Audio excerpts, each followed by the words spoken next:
თავი 53. ძიმე გახდა შიმშილი ქვეყანაზე.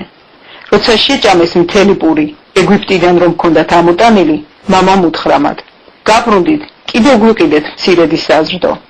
უთხრა მას იუდამ: კაცრად გაგვაფრთხილა იმ კაცმა, თვალით არ დამენახოთ, თუ თქვენი ძმა თქვენთან არ იქნებაო. თუ გაგვაყოლებ ძმას, ჩავალთ და გიყიდით საზრდოს. თუ არ გაგვაყოლებ, ვერ ჩავალთ, რადგან გვითხრა იმ კაცმა, თვალით არ დამენახოთ, თუ თქვენი ძმა თქვენთან არ იქნებაო. უთხრა ისრაელმა: რად მიბოროტეთ, რად გაამხილეთ იმ კაცს, რომ კიდევ გყავთ ძმა? უთხრეს: არ მოგვეშვა ის კაცი. გვეკითხებოდა ჩვენს და ჩვენი მოდგმის ამბავს. თუ არის ცოცხალი მამა თქვენიო, კიდევ თუ გყავთო ძმა, ჩვენც ვუამბეთ ყველაფერი. რა ვიცოდით თუ გვეტყოდა თქვენი ძმა ჩამოგვიყვანეთო? უთხრა იუდამ ისრაელს თავის მამას: გაგვატანე გმაწვილი. ავდგებით და წავალთ, რომ ცოცხლები დავრჩეთ, არ დავიხოცოთ არც ჩვენ, არც შენ და არც ჩვენი წრულშვილი. მე ჩავიბარებ და მე მომგითხე. თუ არ მოვიყვანო და წინ არ დაგიყენო, მთელი სიცოცხლე შემცოდებიყო შენს წინაშე. რომ არ დავყოვნებულიყავით, აქამდე ორჯერ ვიქნებოდით დაბრუნებულები. უთხრა მათ ისრაელმა მათმა მამამ: თუ ასია, ეს მაინც გააკეთეთ. გააცეთ ჭურჭლები ამ ქვეყნის დოვლათით. ჩაუტანეთ იმ კაცს ძღვნად მცირეოდანი ბალსამონი, მცირეოდენი თაფლი, საკმეველი, შტახსი, ფსტა და ნუში. ერთიორად წაიღეთ ვერცხლი.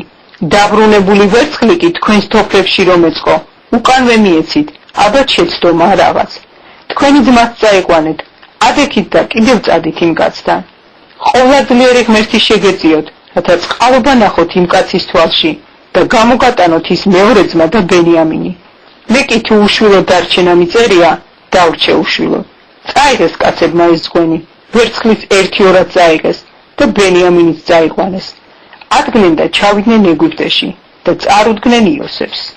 დაინახა მათთან ბენიამინი იოსებმა და უთხრა თავისი სახლის მოურავს: მომიყვანე სახლში ეს კაცები, საკლავი დაკალი და გაამზადე, რადგან ჩემთან ერთად უნდა ჭამონ პური ამ კაცებმა შუადღისას. ისე მოიქცა ის კაცი, როგორც იოსებმა უბრძანა. მოუყვანა კაცმა ეს კაცები იოსებს სახლში. შეეშინდათ ამ კაცებს იოსების სახლში რომ მიიყვანეს. თქვეს: იმ ვერცხლის გამო მიგვიყვანეს ალბათ, მაშინ რომ ვაშკარანებში ჩაგვიდესო. თავს დაგვესხმიან, რომ დაგვიმონონ და ჩვენ სახედრებსაც დაეპატრონონ. მიადგნენ იმ კაცს იოსების სახლის მოურავს და დაელაპარაკნენ სახლის შესასვლელთან. უთხრეს: გევედრებით ბატონო, ჩვენ წინათაც ჩამოსულვართ პურის საყიდლად. გამის გასათევში რომ მივედით, თავი მოხსენით ჩვენს ვაშკარანებს და ხედავთ ვაშკარანის პირზე დევს თითეულის ვერცხლი უკლებლივ. ახლა გიბრუნებთ ჩვენი ხელით. სხვა ვერცხლი წამოვიდეთ ჩვენი ხელით პურის საყიდლად. არ ვიცით ვინ ჩაგვიდო ის ვერცხლი ვაშკარანებში. უთხრა მათ: შვიდობა თქვენ და მოგეშინიათ, თქვენმა ღმერთმა, მამა თქვენის ღმერთმა ჩაგიდოთ განძი ვაშკარანებში. მომივიდა თქვენი ვერცხლი და გამოუყვანა სიმონი.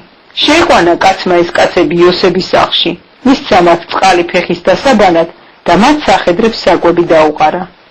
მოამზადეს ზღვენი, ვიდრე იოსები მოვიდოდა შუადღისას, რადგან გაიგეს რომ აქ უნდა ეჭამათ პური.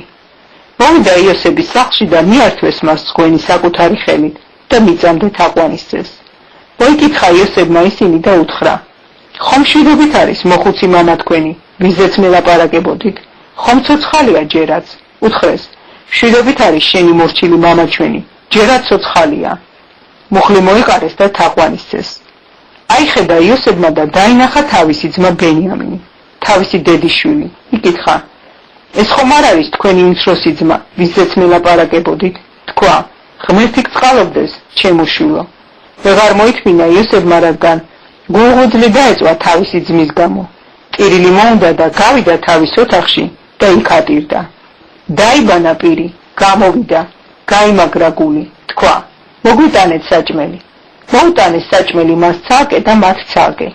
მასთან ერთად მეინახე ეგვიპტელებსაც ცალკე, რადგან არ შეძლოთ ეგვიპტელებს ებრაელებთან ერთად ეჭამათ პური. სიბულწეთ რაცხდნენ ამას ეგვიპტელნი.